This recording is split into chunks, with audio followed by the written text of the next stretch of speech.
In this video, we want to look at 3D vectors and how to calculate the dot product and how to calculate the angle between them.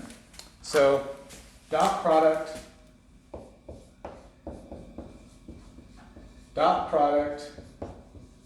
and angle between three-dimensional vectors. And the good news here is it's exactly the same way you do for two-dimensional vectors. Now, when you want to find the angle between two-dimensional vectors, you could draw a picture and use basic trigonometry to determine it.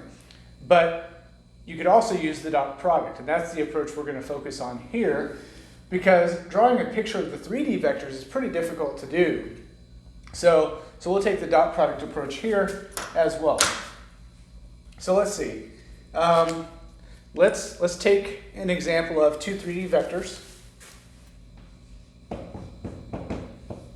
So suppose, and I'll keep the numbers kind of small just to make the calculations easy so that I'm more likely to do them correctly in my head. Okay, so let's suppose that vector u is the vector 1, 0, negative 2, and that vector v is the vector 3, negative 1, 1.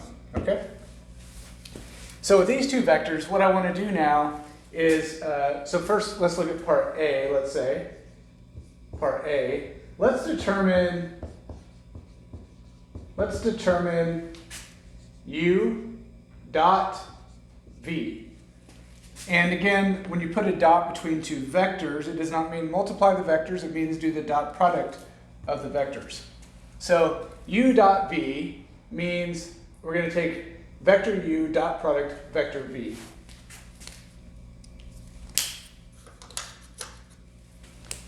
So we have 1, 0, negative 2, dot product with 3, negative 1, 1.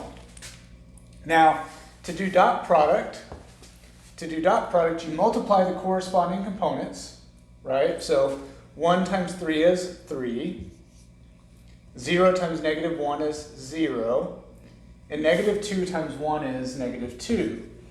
Now, most people get that part right, but then they make the mistake of turning this into a vector. When you do dot product, the result is not a vector, it's a scalar. And some, for example, in Microsoft Excel, it has a function that does dot product, and it's called the sum product.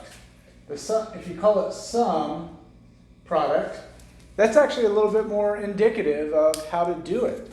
So dot product is the same thing as the sum of the products. So here are the products, 3, 0, negative 2, and then you add those. You take the sum of those products. And so clearly that came out even better than I expected. 1. I can easily do that arithmetic in my head. So the dot product of those two vectors is 1. Okay? Now, part B, let's say on part B,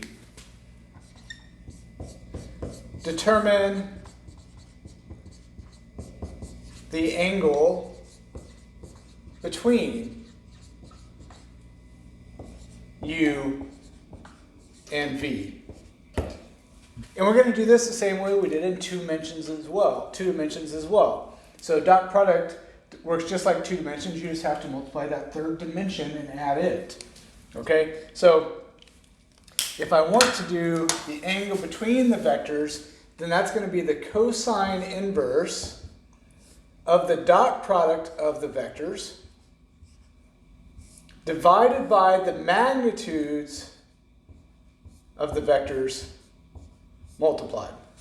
So you have to be able to calculate the dot product of the vectors, and you have to be able to calculate the magnitudes of the vectors. So this is going to be cosine inverse of, well, luckily we already got the dot product, which was 1. So if you didn't have that already, you would calculate that and you put the result 1 right there. Now the magnitude of u is going to be the square root of 1 squared plus 0 squared plus 2 squared. Okay? So the square root of 1 squared plus 0 squared plus 2 squared.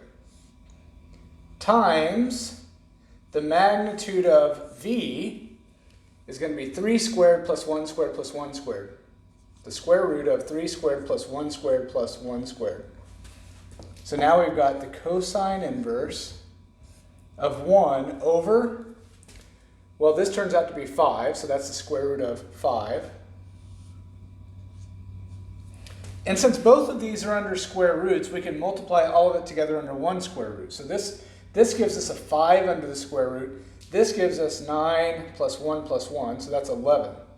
So since that's under a square root, I can put it together there. And that just makes it easier to type into my calculator. So that's cosine inverse of 1 over the square root of 55. I forgot my calculator. I'll be right back. Okay, I've got my calculator now. I'm going to make sure it's in degree mode so that the answer is in degrees. And I will do cosine inverse of 1 over, and I could type the square root of 5 times 11, but since I know that's 55, I'll type the square root of 55. And I'll show you what that looks like here if I type all that in at once. Cosine inverse of 1 over the square root of 55. When I calculate that, it looks like I get about 82.3 degrees. Okay? So these vectors are separated by an angle of about 82.3 degrees in three-dimensional space. So if you try to draw that, that's going to be difficult to do. But we have this excellent little application of dot product that allows us to find the angle between two vectors in 2 dimensions, but also in 3 dimensions.